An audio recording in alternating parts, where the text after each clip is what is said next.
Welcome into the Russ Joy Show. I'm Russ Joy. I don't know how to start today's show.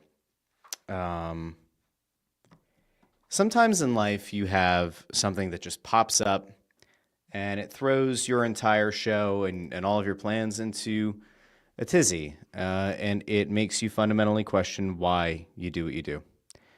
And so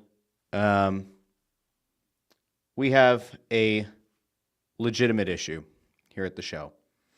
And it's very hard to come on today and tell you what I'm about to. We're not doing a show today because a Philadelphia Eagle committed a horrible, heinous crime on Thursday Night Football. Jalen Carter spat on Dak Prescott. And we here at the Russ Joy Show do not support that. And so we will return next week to do an actual show. So with that, I'm just fucking kidding! Let's re-rack it, baby! Let's go, Birds!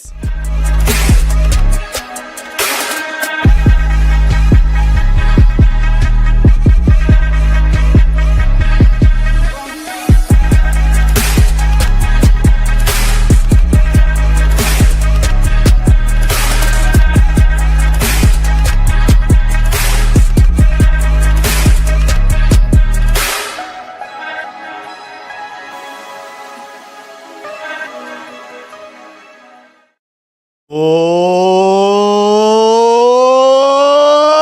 welcome into the Russ Joy Show. I'm Russ Joy. Figured that out because you're smart. It's also the name of the show. Happy Friday. Da, da, da, da, da, da, da, da, da, da. Nobody slept last night. Da, da, da, da, da, da, da, da, da, da. We don't play through lightning. Da, da, da, da, da, da, da. Eagles took down the Cowboys. Oh, SpitGate, SpitGate. Wherefore art thou, SpitGate? Jalen Carter spat upon Dak Prescott, and I'm supposed to feel bad for Dak Prescott? Are you out of your god-darn mind? Have you people lost it? Okay, well, let's have a little conversation first. All right, welcome into the show. Comments are already up in the bottom right-hand side of the screen. You get little news and notes here about the program. I doubt any of you noticed this, but maybe you did. Because there's a pretty significant following of this show apparently on Spotify, which is weird. Usually it's Apple Podcasts, but now it's Spotify on this show at least. Video episodes of the show are now going to appear in Spotify. Now, I would prefer that you watch on YouTube, but if you are obsessed with Spotify and you like having your video episodes delivered to you in Spotify, oh, good news. This program now also available on Spotify with video. So there you go. That's a little news and notes for you. So last night, I buckle in to watch the Eagles take on the hated Cowboys, just like all of you did. We're about to watch it happen on national TV. Now, I will admit, I totally blanked on what channel this show was going to be on, what channel the game was going to be on. And I got a text from somebody who was like, wait, I have to have Peacock for this? And then I was like, yo, didn't I just talk on Wednesday's show about how screwed up it is that we have to have... You have to have Paramount, you have to have Peacock, you have to have Apple Plus, you have to have Amazon, you have to have Netflix, you have to have... We can't just have them all on over the air channels. I'm losing my mind, guys. I'm losing my mind. It could be the coffee. I had a very large coffee, big old espresso today. But we finally got to watch the Eagles. We finally got to see this team that wanted to go out and get off to the right start in hopes of pursuing a back-to-back Super Bowl appearance and obviously a Super Bowl win. Now, I was really excited yesterday. But I have to walk you through where my brain was yesterday, okay? Because I woke up in the morning feeling like P. Diddy. Actually, can't say that anymore. Wake up in the morning feeling like anybody else other than P. Diddy. Okay, good. And I get a notification on TikTok that my account was banned. And I said, well, that sucks. At least it's not on an important day like, I don't know, the start of the NFL regular season. So I have appealed to TikTok. If you want to, you can send an email or something to TikTok and tell them to let the Russ Joy Show's TikTok account out of jail. And this is made for less work for Amadeo, but it's okay. We're going to figure it out. TikTok will bring us back. Okay? Now, I like this. Peter Tom Will said, wake up in the morning feeling like R. Diddy. Little Ray Didinger. Okay, fine. That's fine. We can go with that. I woke up yesterday. I got that notification. I felt kind of sad. It was fine. But all day, anybody I talked to had a lot of work calls yesterday. It is the start of football, which means that at my real big boy job, which apparently people didn't know I have, I think that there are people who think that my career somehow is to talk on this show 3 times a week and to do Snow the Goalie, and that somehow pays the bills. That is not the case, my friends. But with my actual big boy job, this is a critical time of year. The start of football is massive because, as many of you know, I work with a lot of the top sportsbook brands and such in these United States of America and beyond. So this is a huge time of the year. And so we're all like very focused in on it, right? And like things are going left to right. You gotta kind of work with this company on this, work with this on that. And it's great. I love my job. I really do. But I had this feeling all day on all these calls. I actually was unprofessional a little bit, right? I usually try to dress on the nicer side for calls, important calls. But I wore an Eagles hoodie because go Birds, right? Right. And I'm actually allowing myself to embrace the fandom a bit this year. Good for me. And there were some people from some of these sportsbook brands who I met with yesterday who were wearing the jersey of their respective teams. It's pretty good, including some Eagles jerseys. Okay, we like that. Now, I go through the whole day, and I feel really good about the Eagles, and I feel really good about the Eagles' chances of winning, right? As I think a lot of us did. And I had this, like, not a sinking feeling, but leading up to the game, I don't know if you guys remember this, right? There was the game that the Eagles had way back when, where it was Jeremiah Trotter who got thrown out of a game before the game even happened. I want to say it was against the Atlanta Hawks, or not, against the Atlanta Falcons. I don't remember the year. Somebody can let me know in the comments. I don't remember. I didn't look it up. But there was a game where Jeremiah Trotter got thrown out pregame. It was a kerfuffle, a scuffle at like midfield. And you go, oh shit, we lost one of our best defensive players before the game had even begun. And for some reason, that flashed across my mind before the game even started. And so then, Chris Freed, thank you, 2005. I don't know what it was that made that go across my brain, but it did. And then we watch what happens. We watch Jalen Carter get into it with Dak Prescott before the first actual snap of the game. Now, the kickoff happens. The Eagles lose a player to an apparent knee injury, right? And while the teams are kind of huddled up, you see Jalen Carter walk over to the offensive huddle, and no one knows what's going on. There's a flag that gets thrown. You go, oh, maybe it was a dirty hit that took out this Eagles player, and maybe something was coming of it. Or maybe the Eagles retaliated because of the hit that led to an injured player. And then you find out, no, Jalen Carter spit on Dak Prescott. You go, that kind of seems shitty, right? Like, not great. Like, not a great look. No one likes to be spat upon.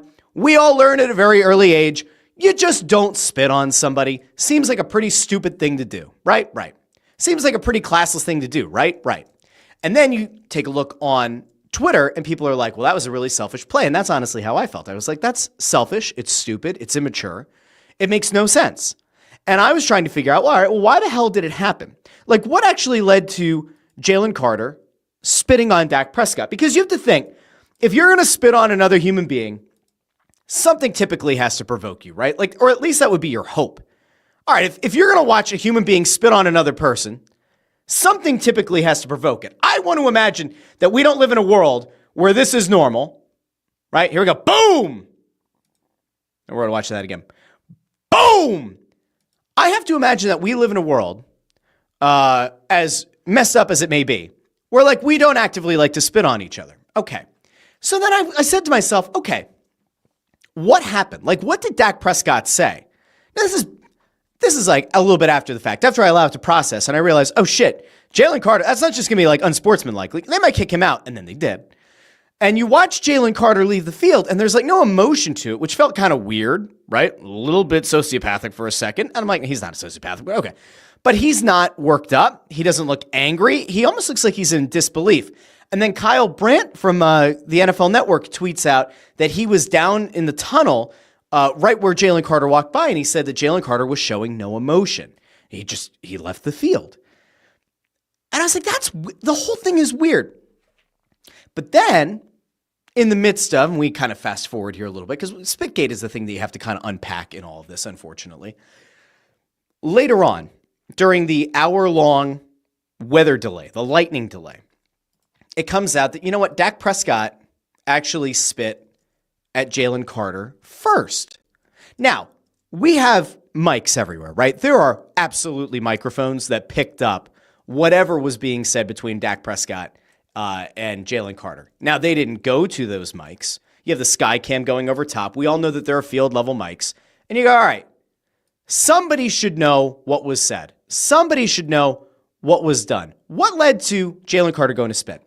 And for those of you who somehow, if there are any of you who somehow at this point missed this video, we're going to show you really quick. This is what it looked like. This was Dak Prescott. And this video didn't get released until that hour-long weather delay with 4+ minutes left in the third quarter. So here's Dak Prescott. We're gonna bring up the telestrator here. Dak Prescott, man, I'm telling you, man, he's got a visor. You know, it's actually kind of smart. If you're going to spit at somebody and you run the risk of having spit come back your way, smart to have a visor. Dak Prescott doing some 3 or maybe even 4D chess on this one. All right, so he's got his visor on. I want you to watch what happens here. This is boom. All right, so you got some spit. So let's go back. Now, we saw what Jalen Carter's was, man. It was very close to Bret Hart on Vince McMahon after the Montreal screw job. It was a loogie-ish looking thing. But here's Dak Prescott, and then here's the spit. He goes, pew. It's kind of it's actually a very weak spit right there.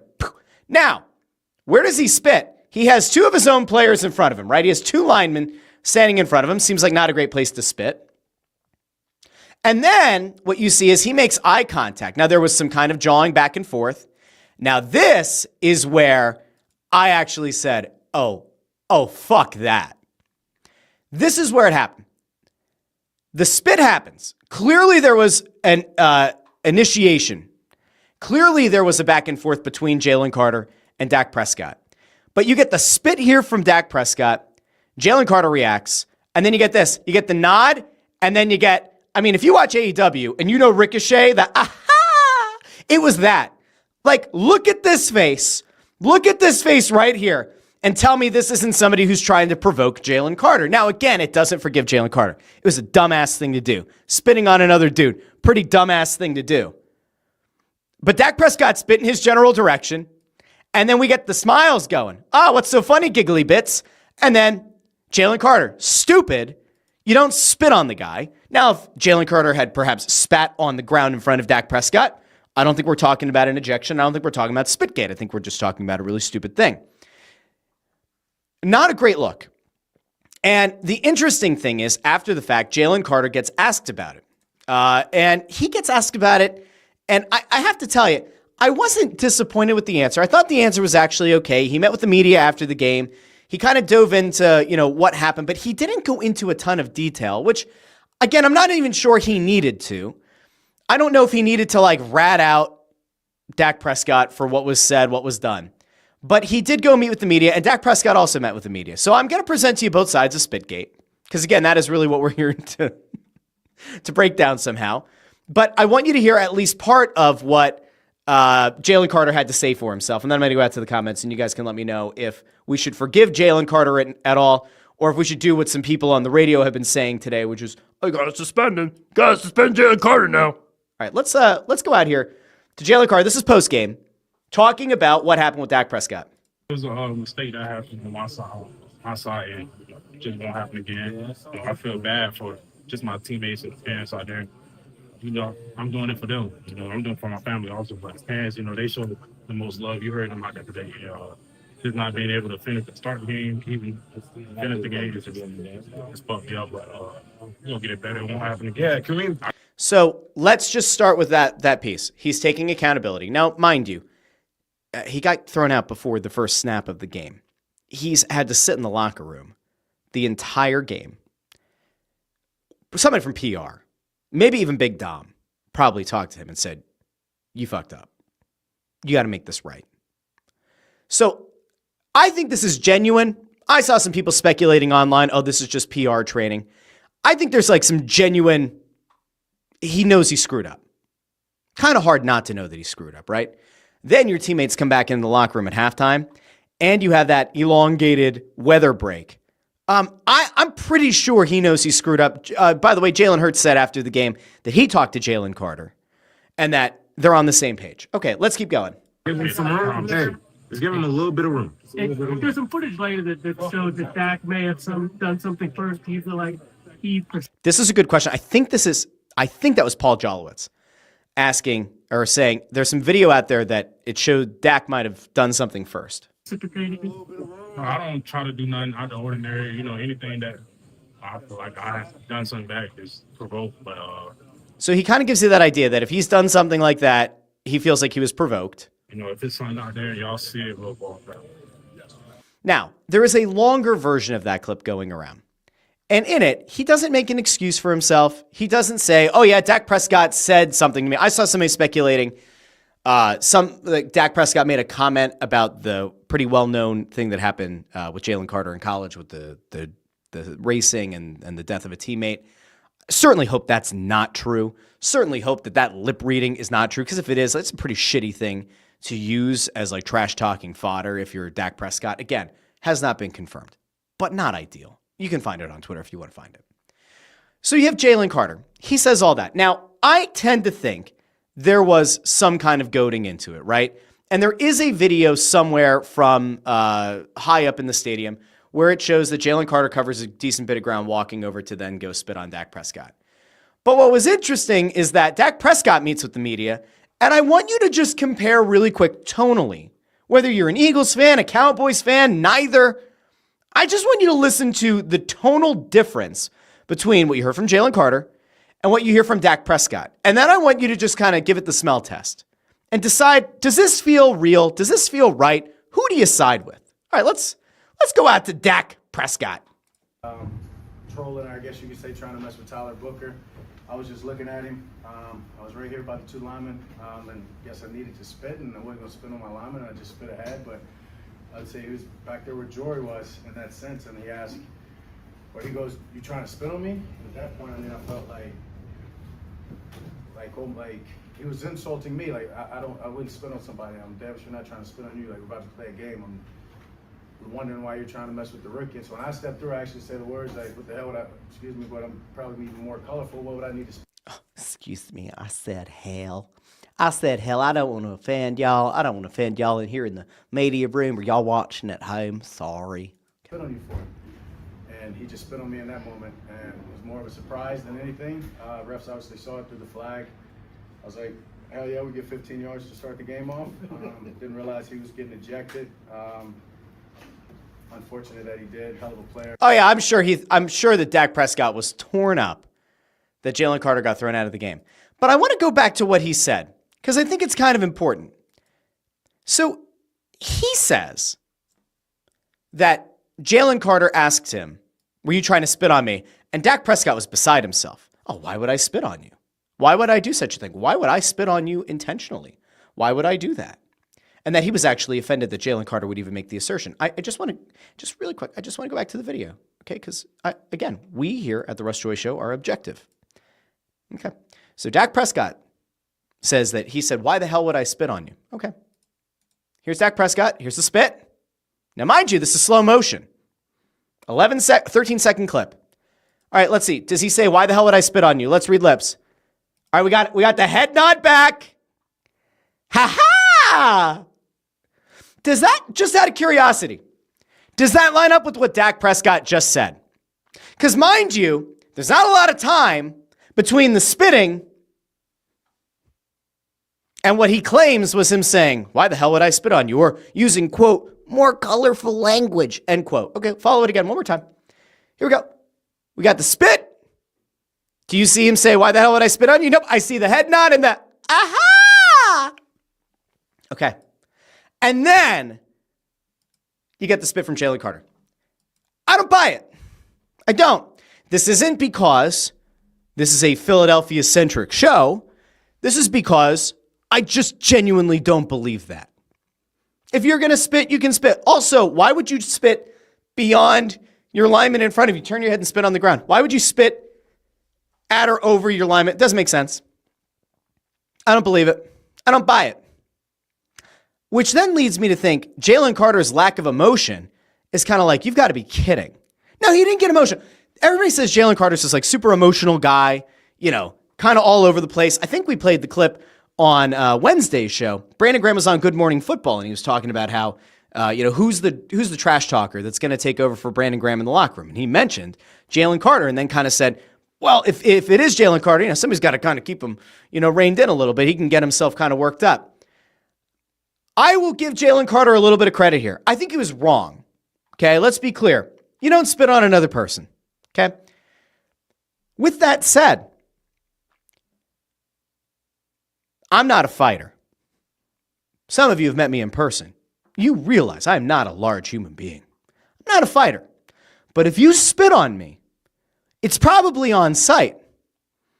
I might get my ass kicked, but thou shalt not spit on me. I don't like that.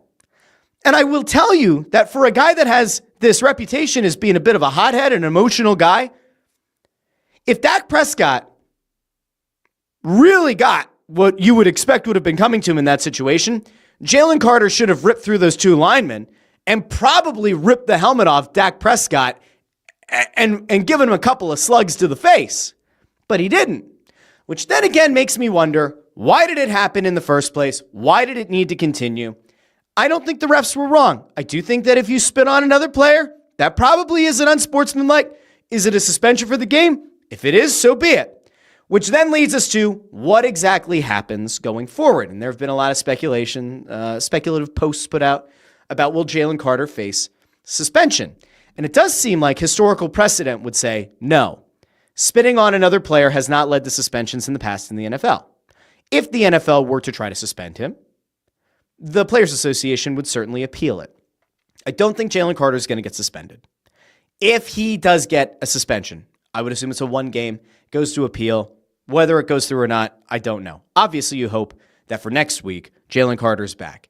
And obviously, you hope that Jalen Carter is going to certainly come down off of whatever emotions and is going to play the way that you expect him to play. Here's the positive. I'm actually going to find a real positive for you in all of this, and I'm going to go out to the comments. This Eagles-Cowboys game was not a great one. Offensive slugfest early on. Defenses couldn't get a stop. You had 7 straight possessions between the teams that led to scoring drives. The defenses had a lot of issues. Adoree Jackson being a pretty big issue for the Eagles. He did make a nice play at one point, leading to an almost interception, but Adoree Jackson got exposed. Let's just call it exposed. It wasn't good. Adoree Jackson did not have a good game for your team, your town, your Philadelphia Eagles. The secondary, okay at points. Linebacking core, actually pretty damn good. Jihaad Campbell certainly looked very good. Zack Baun had probably the play of the game where he chased down Miles Sanders, who busted open a massive run. And I'm not going to show you the film because, you always worry about the takedowns on YouTube and everywhere else. But the actual footage of the play, Dan Orlovsky broke it down this morning on Twitter. But Zack Baun is on the other side of the field. And he runs horizontally, he runs laterally across the field, chases down Miles Sanders, hits almost 21 miles per hour as his top speed. That was tracked last night. Ran almost 21 miles per hour to chase down Miles Sanders, make a touchdown-saving tackle, and then eventually that set up the play where there was a forced fumble, and the Eagles went the other way. That's a huge, huge play by Zack Baun. All of a sudden, it feels like, man, for a team that has historically had some pretty bad linebacking, especially of late, you have legitimate linebackers right now. And whenever Nakobe Dean is able to return and be at full health and back at peak powers like he was a year ago, man, you actually do have a legitimate linebacking core on this team. If the first game is to be believed. Now, when it comes to the pass rush, it left some stuff to be desired. Jalen Carter, obviously the focal point of the defense. Focal point of what you're trying to shut down if you're the opposition, right? You want to figure out a way to protect and neutralize Jalen Carter, which is likely going to lead to a lot of double teams, which free up your edge rushers and could cause some problems for a quarterback and a collapsing pocket. They didn't have to double because Jalen Carter was out of this game, which leads us to another positive. Well done, Jordan Davis. We talked about the fact a few weeks ago, I think, maybe a month ago, that Jordan Davis had lost a lot of weight. I think it was like 60 pounds. And he went from being a very large guy who, you remember last year, Brian Baldinger kind of called it out on Twitter that like Jordan Davis was looking real plump. All right, we'll be fair. Portly, jolly. Jordan Davis was a big dude. And it was almost inconceivable that he was going to be able to play consistently at that weight. He came in slimmed down. He came in looking like he might be in the best shape of his professional career. And he played a ton of snaps last night. I think he played the second most snaps of anybody on the defense. He looked sensational. And in a game where you unexpectedly lose Jalen Carter, to have this slimmed down, taking his health and his weight seriously, Jordan Davis, he had some big plays in this game. He had some nice moments in this game. So we say kudos to Jordan Davis. Think about it like this. When we talk about the accountability that you have to have if you play for Vic Fangio, on Vic Fangio's defense, one of the most important things is that you are available, that you are in shape, and that you are ready to go and do whatever is asked of you. Jordan Davis a year ago, this doesn't happen. And knowing that some of that interior defensive line depth left in the offseason, this could have been a really, really bad 1-2. Like if Jordan Davis had been in the shape that he was last year, he's not playing nearly that many snaps. You are unbelievably thin at the position. And last night's game probably doesn't go the way that you want it to. Jordan Davis being in great shape ultimately pays dividends. We're going to get to the offense in a second.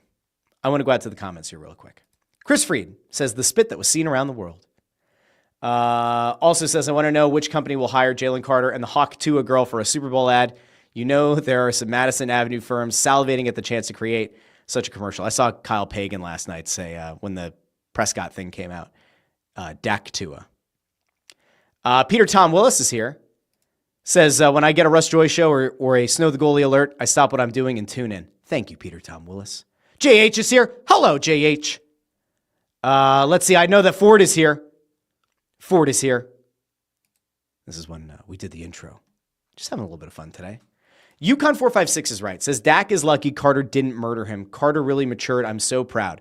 Well, that's kind of like he did and he didn't, right? I think if you spit on somebody, the whole maturing thing didn't really happen. But let's see. I'm going to try to fly through some of these comments. I think I saw some people in here that I'm not used to seeing, which is also nice as well. Make sure you like the video, share the video, and subscribe. Casual Warzone guy. Oh, thought I was still a teacher. Not at this hour. There's no way. I used to be a teacher. Ford knows. Ford knows. All right, let's see. Jay Toxic remembered, yes, the Atlanta game. That was the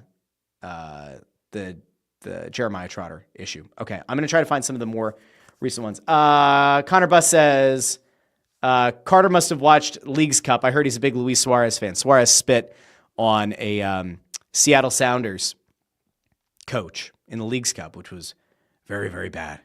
Ford says, I have to rant here. I cannot stand Thursday Night Football. Late start, late finish. Football is on Sundays. That's true. Casual Warzone guy here with a good point about the NFL mic'd up would be hilarious. Again, somebody's got the audio of what led to this. I hope it's going to be used as evidence in like the hearing that's certainly going to happen for the punishment for Jalen Carter.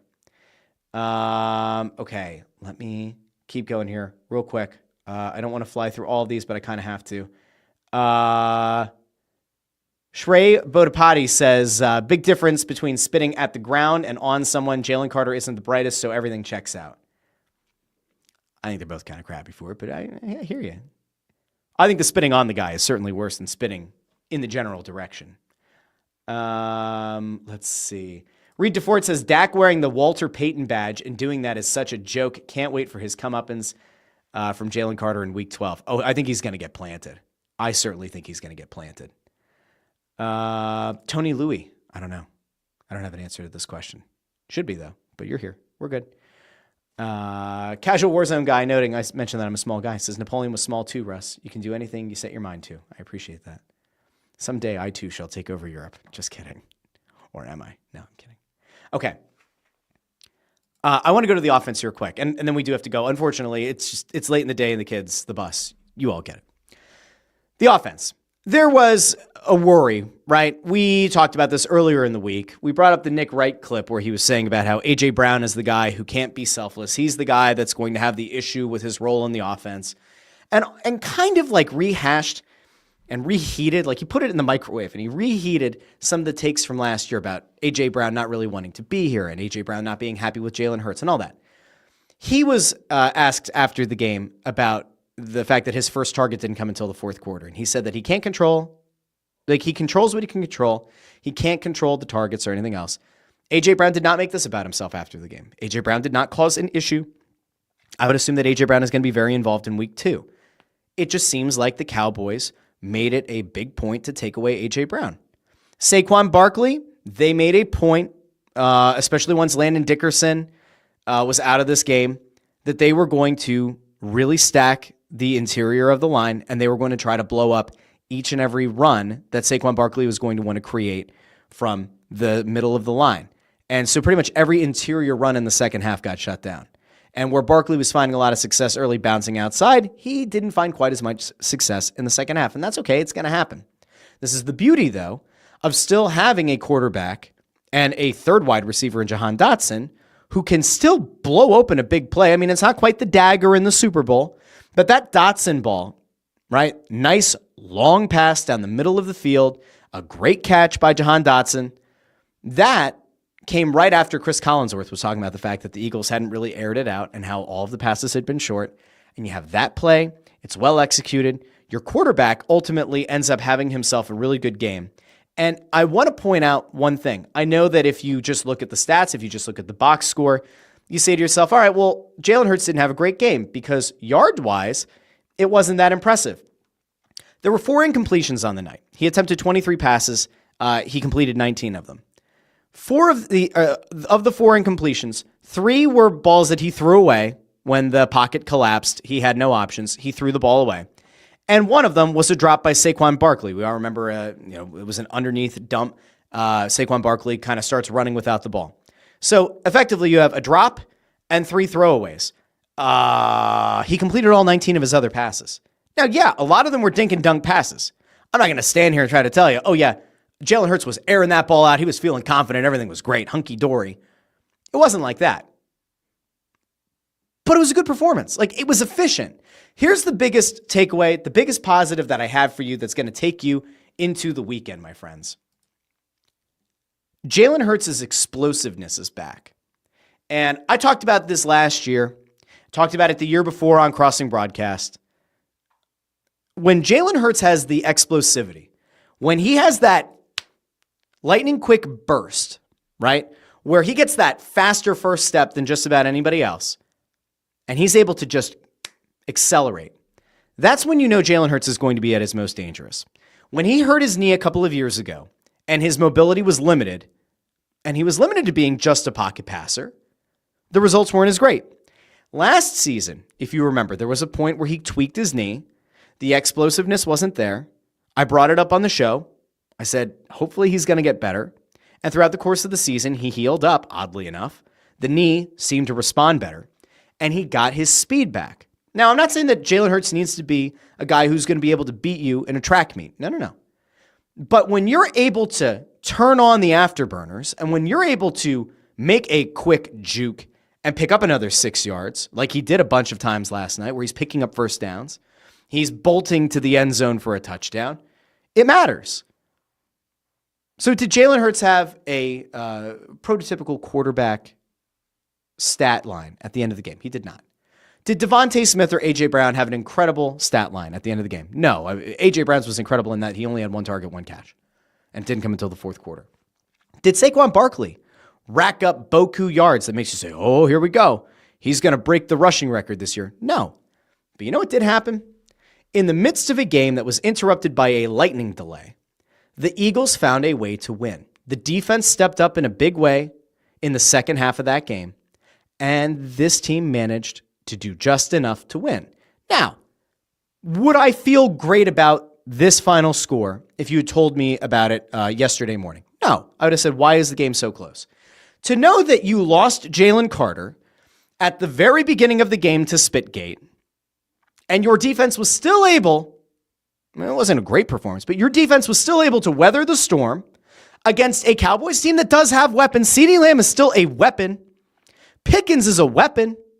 I think Dak Prescott is still a good quarterback. I think he sucks. The line is still pretty darn good. All things considered, I take away like a pretty decent feeling from last night. It didn't end quite the way that we wanted it to. It didn't exactly inspire confidence. There are going to be questions about the offensive coordinator. There are going to be some questions about a milquetoast offense. And if we see that over the next few weeks, all right, fine. We'll have to have that conversation. But as of right now, fine. We are okay. The Eagles are 1-0. We enter a nice football weekend that actually continues tonight with a game in Brazil. Sunday Night Football has Ravens and Bills. It's going to be a good weekend of football. Oh, and by the way, the Phillies are being the Phillies. Gearing up for a playoff run. The Flyers are getting close to training camp starting up. The Union are doing really well. The basketball team, we'll leave them out of it for now. We're ending on a positive note. I hope that everybody has a wonderful weekend. I'll be back with a regular show on Monday. I want to thank everybody who joined me here on YouTube, Facebook, and X. Do me a favor if you haven't done so already. Like the video, share the video, subscribe. If you see the stuff on short form on YouTube, Facebook, or Instagram, make sure you hit it, give it a like. Follow those accounts. If and when the TikTok ban is lifted, go like the videos over on TikTok as well. Until Monday, this has been the Russ Joy Show, and I've been Russ Joy, but you knew that already because you're smart. It's also the name of the show. Have a great weekend, everybody. I'll talk to each and every one of you very, very soon.